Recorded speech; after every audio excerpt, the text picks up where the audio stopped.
Well, hello out there to all of you seekers of plastic camaraderie. Welcome to my channel where I sit and talk about dolls. Sometimes it's Barbie, sometimes it's Illy, sometimes it's Monster High, sometimes it's a Disney princess. You get the point. Must I carry on? If she's made of plastic and looking for a home, then she is welcome here. Because basically I make questionable financial decisions with dolls and justify it by calling it content. My name is Daniel and I am the Barbie book boy.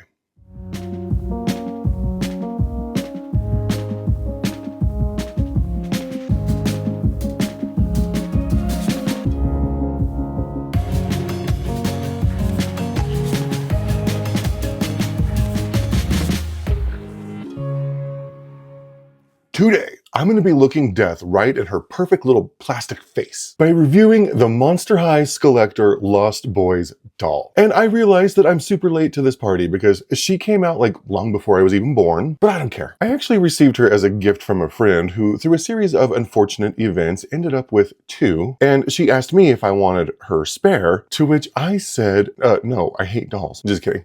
So big thanks to one of my pals in plastic camaraderie, Kelly. Thank you, Kelly. I love you. So this doll has actually been on my wish list for a hot minute, but for whatever reason, I kept prioritizing other things over her. But now that she's here, I am super excited because The Lost Boys is one of my all-time favorite campy, vampy, horror comedy cult classics of all time, including the iconic soundtrack. So let's sink our teeth into her. Starting with her split style outer box. At the top, it says The Lost Boys in the same style and font as the original opening title sequence of the movie, except the dot on the box is white instead of red like it is in the movie, but whatever. So we also have this beautiful high gloss picture of the doll herself, who is of course inspired by the character of David. David is the default leader of the gang of like dirt bike 80s teen ruffians. And I think this image itself is actually supposed to be reminiscent of the scene where David first reveals his vampire face to Michael when they're like hanging out up in the trees. Do you remember that part?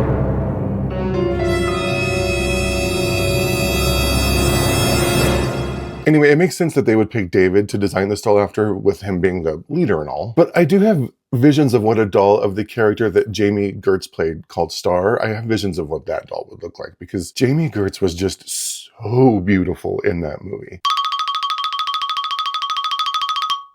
But that's enough of my tangent. Moving on! On one side of the box, we see David suspended upside down here like a vampire bat, in an obvious nod to the scene when the Frog Brothers and Sam stumble into the vampire's sleeping lair. Jesus!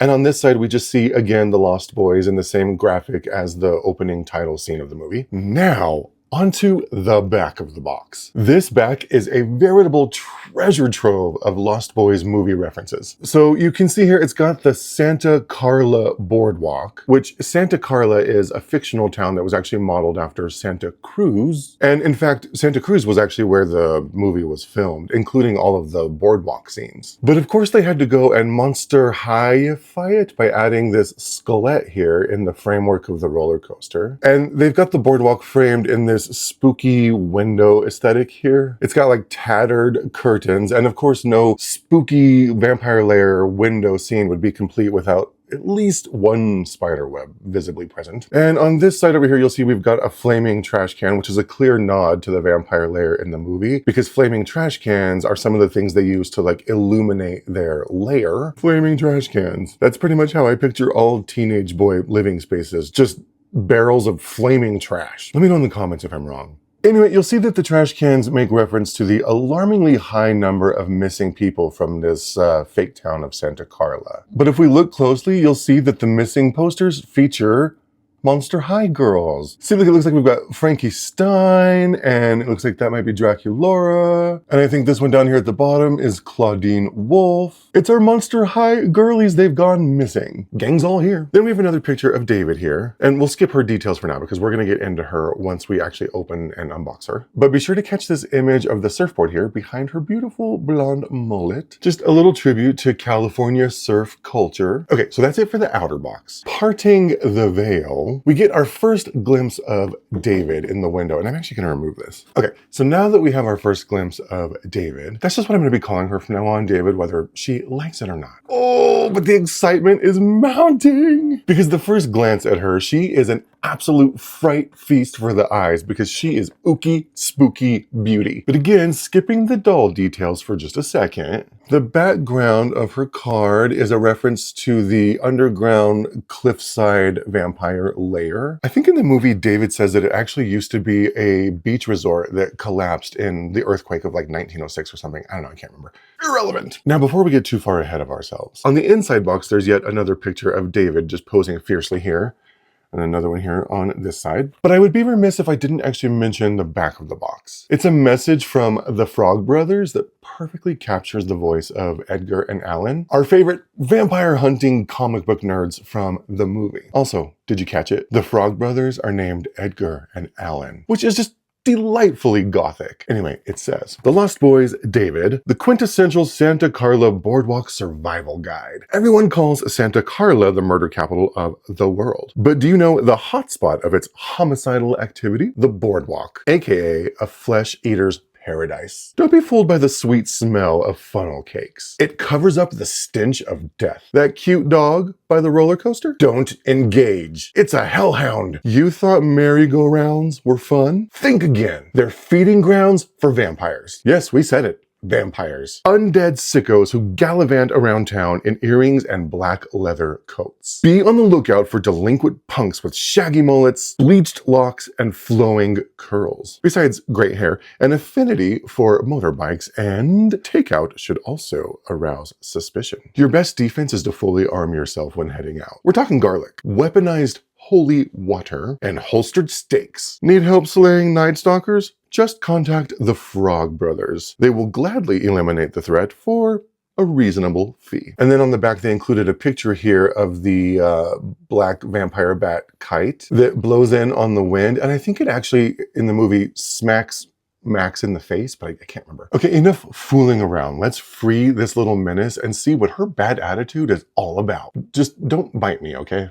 I'll spare you the unboxing drama of it all and just go do that off camera, so I'll be right back. Okay, now that she's out, we can really see her in all of her full 80s glam goth glory. So starting with this unbelievable platinum blonde mullet that really only she and Kiefer Sutherland himself could ever actually successfully pull off. Her hair is much longer than the actual character of David's from the movie, but I love this choice for her. And this spiked plateau of a pompadour is achieving vampiric heights. And it's such a satisfying sensory experience. It's like hard as a rock. I'm like drunk with power over here. 19-year-old Kiefer Sutherland in this movie is the only time in mullet history where I looked at a guy with this hairstyle and absolutely swooned. So good job, Mattel. You did me proud with this mullet. So her face itself is actually an original sculpt, and it's all sharp angles. See her like temple here is carved out, and she's got this incredible brow bone, and her cheeks are cut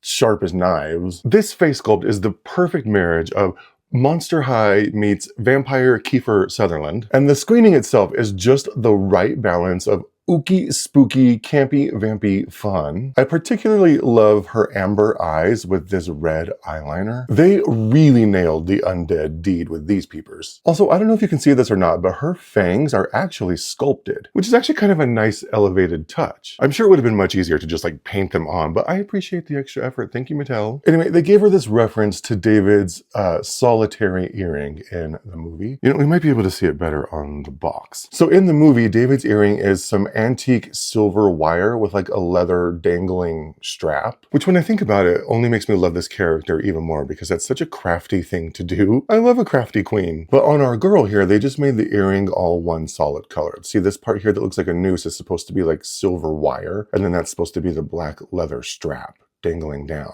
And I don't know, I guess I'm okay with that. But I don't know, a slight touch of silver vac metal just here where the wire part of the earring is supposed to be. I don't know, that might have been nice. Moving on. So she's wearing David's black wool trench coat with the lapel style collar. But our girl spiced up the collar a bit here by incorporating what kind of looks like almost like a snakeskin pattern. But even though in the movie David's is solid black, the snakeskin I guess fits the theme, so I'll allow it. Especially because as the quality, it's decent enough, I guess, but it's got finished hymns. They also added David's watch timepiece here. So in the movie, David actually wears this timepiece like on the front of his coat, almost like a button or a pin. But here on the doll, they've stuck it to the lapel collar. And I don't know if you can see the details of it, but they did a good job with its design. It's like got its little winder up here at the top and some rubies, and then here's the watch face itself down at the bottom. It looks like the time on the watch reads 10:10. I'm gonna assume PM because, you know,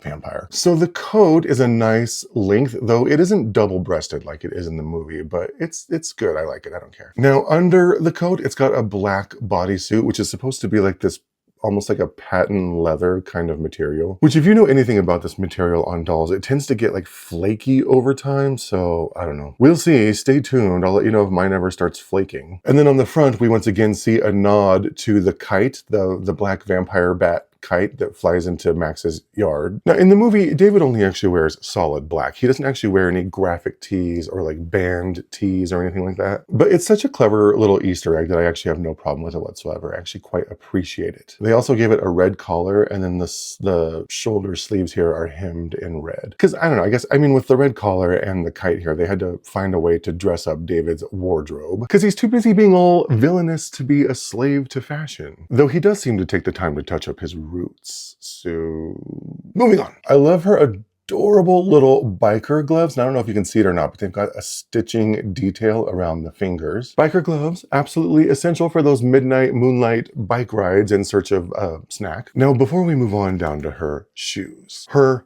purse, which if you've seen the movie, you know that this box of Chinese takeout is critical to David's mission. The iconic scene where David uses his vampy powers to sort of fool Michael is all just a clever play to essentially trick him into drinking the vampire blood.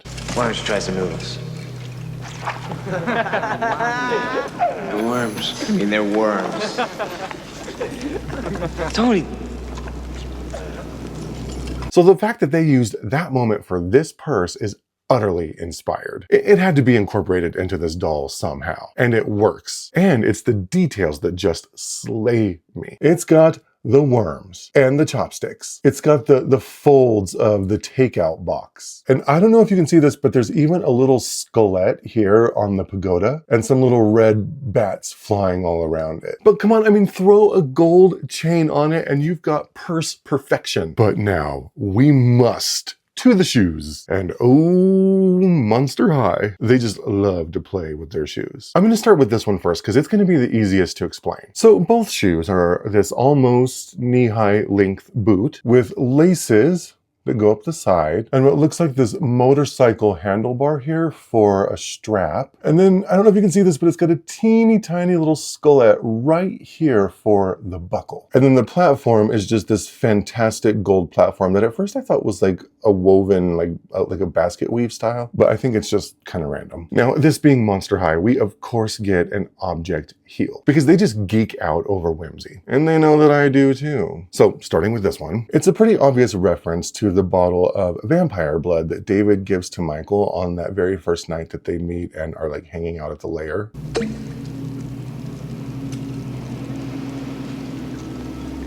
So they've done the bottle in gold and they've given it this red top because, you know, blood. Okay, that's it for this shoe. Now on to this one. It's got all the same lace and straps and everything. It's got the same platform, but it's the object heel that I really want to talk about on this one. We have a saxophone. Why a saxophone, you may ask? Well, if you haven't seen the movie, it's because of this.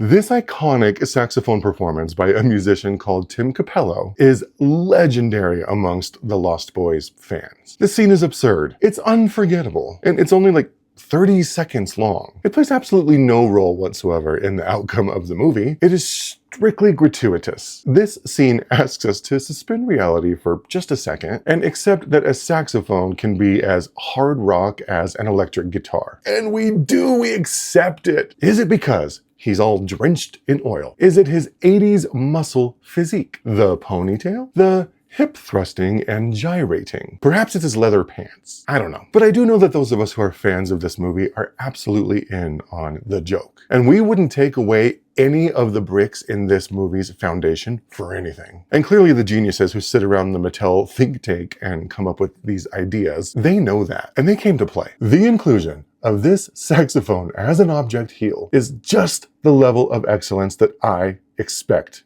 Mattel. And really, I don't think it's going to get much better than that. So there you have it, the Monster High Skullector Lost Boys duel. A creature that pays homage to what is quite possibly the most irreverent vampire cult comedy classic of all time. Maybe even the campiest? Thank you so much for hanging out with me today as I liberate yet another plastic pal from her cardboard cage. I'm going to be doing these little doll reviews weekly, so if this is your thing, then stay tuned. Also, if you're into books, be sure to go and check out my videos on book reviews, because I am, after all, the Barbie book boy. And don't forget to like, comment, and subscribe. Drop a comment for David asking how her gravity-defying hair survives motorcycle wind. Now, if you'll excuse me, I need to go introduce her to my Draculaura dolls in the hopes that they form a teeny tiny teen biker gang. Bye!